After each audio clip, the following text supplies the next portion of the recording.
Welcome back to the Guy Dawson Show. Thank you so much for watching. If you're watching live, you're watching on WCOBM.com, and we appreciate you for that. You can also check us out on YouTube and Facebook, and you can always binge watch us on YouTube, and make sure you subscribe to the Guy Dawson Show on YouTube. It is my pleasure today to, for our next segment, to interview the infamous Guy Dawson. Infamous. Infamous for good things. Well, thank you, Miss Corintha, Queen of all media. I always appreciate being interviewed by you. Yes, yes. So for the folks out there, I know you always do a great job with telling folks how they can get a hold of you, but if you could just kind of give the folks out there a friendly reminder of how they can get a hold of you for your business. Yes, if you'd like to bring greater recognition to your business and stimulate sales through high visibility and leveraging the power of mass media, you can get in contact with Classic Communications at 702-845-6129, or you can visit our website, classiccommunications.net. Follow us on Facebook, Twitter, Instagram, and like the company page on LinkedIn. Absolutely. We are all over the place, and that's really what we're here to talk about today, is the power of marketing. And specifically, I want to start talking about nonprofit organizations and how those can really help to raise awareness and help folks like you and folks and your clients really market their businesses. So can you talk to us about that? Right. Well, Corintha, one of the things that I learned early on when I got started with the PR and advertising company back in 2008 is that it was one of the most important elements in creating a PR campaign for a business really is to have them partner with some type of a nonprofit organization, and it's just it makes good business sense, and it's also a real important way that you can contribute to your community. So I would start working with companies, and I would sit down with the owners after we had gotten started, and I would say, do you have anything that you're passionate about? Is there, and 9 times out of 10 business owners had things that they were doing. Maybe they were supporting a little league team, or they had been supporting breast cancer, all kinds of things that people are doing and not really realizing that they have a passion for it, and that their business is actually, the dollars that they're generating from their business is going towards supporting whatever this cause is. And so I would always tell them, hey, let's sit down and let's figure out ways that we can let the community know about your contribution to it. Because people like to do business with businesses that care about their communities. And so now they call it cause marketing. Back in 2008, they didn't have a name like that, but that's it. It's become what's known as cause marketing. You're hearing about it all the time now, where you have businesses that partner with nonprofit organizations, and it's definitely something that every business should consider. If you feel a purpose, if you feel a passion about something and it's related to bettering your community, you should partner with one of those types of nonprofits. There's other ways too that nonprofit organizations can help businesses, and I know that I've seen you do this with Classic Communications. But it's not just about kind of promoting that that sort of win-win situation, right? Where not only are you talking about how you support this nonprofit organization, but you're giving them marketing as well, and it's a win-win for both of you. But the other part of it is that there are times where nonprofit organizations have buildings or have resources that you can use as a business. Can you talk about how that happens? Right. So one of the things that is important to understand is when you're in business is creativity, because you're always thinking creatively, because a business is like a never-ending puzzle that goes in all directions. If you can picture a puzzle and how you can, when you finish a puzzle, traditionally all your corners are locked in and all the pieces are locked in. Well, business is like nothing's locked in. It's just an ongoing puzzle that keeps going in 4 directions. Because of that, there's a creative aspect of it, and so working with organizations, particularly nonprofit organizations that have facilities that you can partner with. I know there's all kinds of things that are done with Opportunity Village, for example, here in Las Vegas. It's one of the big nonprofit organizations where they partner with all kinds of businesses out here to do things. The facilities have been built for the community. The businesses come in and promote the nonprofit organization, and they get to utilize the facilities, and it all basically comes back to a win-win situation whenever you talk about cause marketing. And that's why I think it's becoming so popular, and I think what millennials are really, really into this, and I appreciate them for their commitment to doing things that have a cause. And so I think that the value of this type of marketing is only going to increase. Absolutely. No, and I think you hit the nail on the head there. I think that there's a lot more, I feel like sometimes millennials, that that label kind of gets a bad name, or they don't like to be even referred to as millennials, because they think of all the bad stereotypes, like, oh, they're always on their phone, or they're, very non-communicative, or they have bad communication skills because everything they do is online. And it's not necessarily the case. A lot of the younger generations that are coming up are now much more passionate about causes, and and I kind of want to relate this to events, and causes, and of course you have these causes, right, that you're passionate about. You have events that you organize. Now I'm a millennial. Now I've got an event that I want to organize around my cause. Now I want to come to you, Guy Dawson. What do I do? What does that look like? Right. So we really just sit down and figure out, number one, the direction. What is it that you hope to achieve? It's just, an event is no different than any other marketing strategy, really. Is the number one thing that we do is we get very specific on what your objectives are. What is it that you want to achieve? I mean, your objective could be, we want to throw a party and we want to have a good time. Woo! And of course, I'm down with that. That's always the objective. That sounds like a fraternity or sorority, honestly.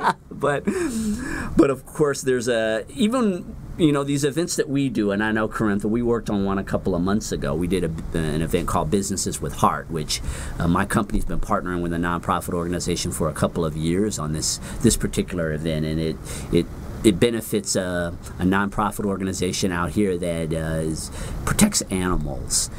But before we get started, and the same thing I would do with any other business, is we really get targeted on, who's going to be affected, how are they going to be affected, what are the pieces to the puzzle, because it's a puzzle. It starts out as a never-ending puzzle.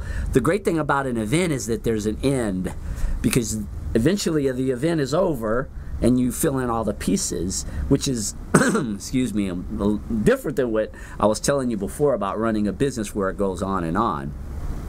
So we put the pieces together, we create a framework in the back end for how to run the event, because that's really important. I think that makes all the difference in the world. Is sometimes you go to events and you think, boy, that was a really well-run event. I mean, everything's on time, and all the details are taken care of. It's just very structured. And then sometimes you'll go to an event and you'll say, wow, how disorganized things were. Mm-hmm. And I think usually that's caused, I don't even think it, I know it, when things don't run well, the structure in the back end, the creation of that event wasn't done correctly from the very beginning. So we spend a lot of time on that, really paying attention to details. Being in Toastmasters and running events has taught me a lot about that, about how you have to pay attention to the details, and everything has to be thought through before you do it. And then you have fun. Absolutely. Yeah, you create an environment of structure that you can have fun in. That's a really good way to look at events marketing. And I feel like a lot of that, I'm glad you brought up Toastmasters, because I was even thinking about that. Like, I didn't realize the experience that I got being a part of Toastmasters in terms of, I had to help run a competition or a contest. That's events marketing right there. That's putting the event together. That's coordinating with certain people and making sure you have all your T's crossed and your I's dotted, So that's true. And I also think too about, not just about Toastmasters, but events marketing itself. Do you feel like it's something that you could go to any marketing company for, or do you feel like there's just certain people who are going to know how to do it better than others? Is it something that you can learn to do as a skill set, or do you feel like it's something that you naturally just need to know how to do? I think some people do have a natural affinity, like our friend Amanda. Oh, yes. Ayers has a really, I think she just naturally has probably, I mean, I'm sure she's developed it, but I think that some people do have a natural affinity to do things a little bit better than others. That doesn't mean that you can't learn how to do it. It's really a script, Corintha. It really is. When you create the script and you have lists, you follow the lists, and when everybody is accountable for the part that they play in making it come together with Businesses with Heart, we worked on that for a couple of months. We didn't put a whole lot of time into it because we've been running them for a while, so we're kind of, we've gotten it down to an extent how things go, but when you have that, a system that is in place that you've developed, or sometimes you don't even have to reinvent the wheel. Nowadays, you could probably go on YouTube and they could give you a full tutorial about how to run an event. And but yes, some people are just they're just naturally creative, and they think like that. They're wired like that to be very good at event planning. I have a cousin, and she's just amazing. It's just the way that her mind thinks and the way that she looks at something, how to design a table and where to put things. I don't know if I just think she has a kind of an upper hand on the average person because she's wired that way. So we're all wired to do certain things better than others. I do believe that. Not that you can't learn how to do things, but true. Michael Jordan was a great basketball player. I mean, he had an unbelievable amount of natural ability. I mean, not everybody will ever learn how to jump like that, and so you have to. I'm really about playing to your strengths. And we all have areas of our lives that we are stronger, far superior to other people in. Definitely. I agree with you there, and I also believe that, while I think all of us have this ability to learn how to do the events planning and marketing, I think that it's really powerful. It's a really powerful skill set to have, especially being in the PR marketing business you're in, because there are folks who are going to come to you and say, I have this event, and I don't know what to do. Help me. Right. Corintha, 9 times out of 10, it's not so much the event that they don't know how to do, it's how to market the event. The marketing is the challenge. Just like in all other businesses, the biggest challenge 9 times out of 10 is just that they don't know how to market. How do we go about getting the word out about it? I mean, if it's something like a family event where you're just going to send out some invitations to your family or friends or something like that, that doesn't require marketing. But if you're wanting to reach the public, to reach out to people who wouldn't ordinarily not know anything about you, there are certain strategies that you have to use in order to reach out to them. Of course, nowadays we have social media, and I'm a real big believer in email marketing, and of course we have things like these shows, the radio show and the TV show. These are all platforms and ways to get the word out, but there are strategies to marketing. And this is where a lot of businesses I see, they have challenges, is that people think that they understand their business, but sometimes they don't know how to market their business. They may really understand how to run it, but understanding how to get the word out about it is a completely different story. And I see a lot of very talented business people who run good businesses who just suffer from the marketing aspect because they don't get that part. So that's where Classic Communications comes in, is that marketing is something I'm thinking about in PR all day, every day, because this is what I talk to people about it. It's just like when you're running your business and you're doing it all day, all the time, you know it better than anyone else. And so that's the advantage to come into a company like Classic Communications, is that we know how to get the word out about it. If it's something bigger and you want the world to know about it, we have both the platforms and the expertise and the experience from I've worked on a lot of shows since I've been running this company and worked with a lot of people on them. And because we have that advantage, it puts you in a position to have better attendance and create better results. Absolutely. Well, it's good to know that the folks in not just Las Vegas, but all over the nation, all over the world, really, can utilize Guy Dawson and the skills, the skill sets that you've learned, and what you do with Classy Communications. I think it's interesting because folks have heard you talk about marketing in terms of marketing their business, but that's just one small aspect of what you do. You help them to market their events. You help them to market so many more aspects of their businesses and their industries and what they do. So I think that it was really, really helpful for you to talk about that today. Yeah, we do as a business.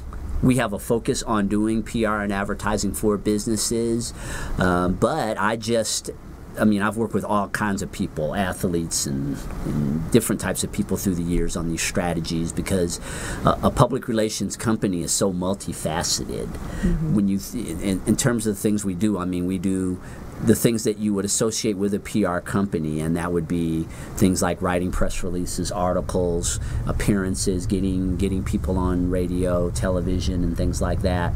But then we have a lot of other things that you wouldn't necessarily think would be related to a PR company, such as media training.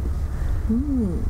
So what we do is we bring people in, I do, and we teach them how to perform in front of a camera, in front of a microphone, how to compose yourself, how to deal with questions. So I can't just pick my nose.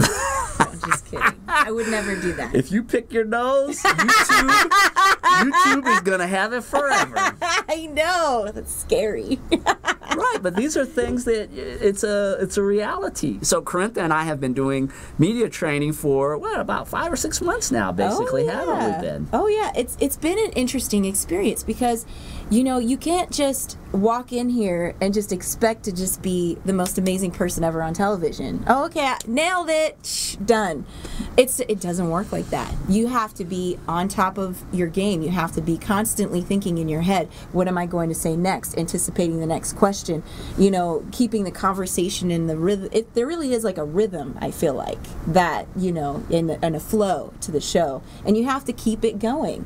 And, and kind of coax it in the direction that you want to go as a host. But you want to really let your guests shine also. You want to be the person that is allowing them to speak for themselves and really get their messages out there without, stomping all over them. Yeah, and we've seen interviews like that before, yes, where the interviewer has a tendency to step on the person. Like me right now? No, don't do that, audience. Don't. If she wasn't the queen of all media, I would be upset. But no, it is a skill, being in media, and so people out there, if you are thinking about becoming a host of a radio show or something like that, I would spend a lot of time with you, sit down with you, and show you some of the strategies that I've learned to be effective as a co-host. I've been working with Corintha for several months. All of you are basically watching this unfold in front of you every week, her evolution into becoming someone who is very, very good at interviewing people. And so this is the way that it works. It doesn't always work exactly like this, where they're week after week having an opportunity to be in the studio, but there are a lot of other things that I do that prepare people for media. I have a couple of basketball players up at Stanford, and they're the Allen twins, and they came and worked with me last summer. Their mother wanted to prepare them to be interviewed when they played games in the NCAA, and so I spent a few weeks with them last summer just working with them on, hey, this is how you answer questions, this is how you look at the person when they're interviewing you, this is the way you make eye contact. Always make eye contact, because that's so important. It shows that you have integrity when you at least make an effort to make eye contact with people. And it was just all kinds of things that we worked on, and they got a lot out of it. Their mother really appreciated the time that I spent with them, and so there's just so many aspects to public relations and marketing, and we talk about quite a few of them on this show, but it's this is what I'm all about. I love it. I love marketing and getting the word out about other people. Absolutely. I feel like it's your bread and butter. Yeah. It is. Yeah, you just find your thing. You find your thing that you're going to do. I was doing a radio show, I think it was yesterday, and I was talking about this, and my wish for everyone out there is, Find a thing that you really love to do and do that. Please do that, because I see so many people who are miserable in their lives, and it's a shame. And 9 times out of 10, it's because they're doing something that they don't really want to do. And they're doing it for the money or for survival. And is that really worth it? Find a thing that you love to do and find a way to make money doing it. Absolutely. That's what I would recommend. Absolutely. Sage advice from a very wise, a seasoned professional, but who looks like he's, only been in the business for a couple of years. Yeah, that's right. I'm only 20 years old, and I've been in business 8 years. That's right. That's right. So with that, we want to thank you so much for joining us today, and thank you so much for watching the Guy Dawson Show. Make sure to subscribe and watch us on YouTube and all of our other social media channels. And thank you so much for joining us today. We thank you.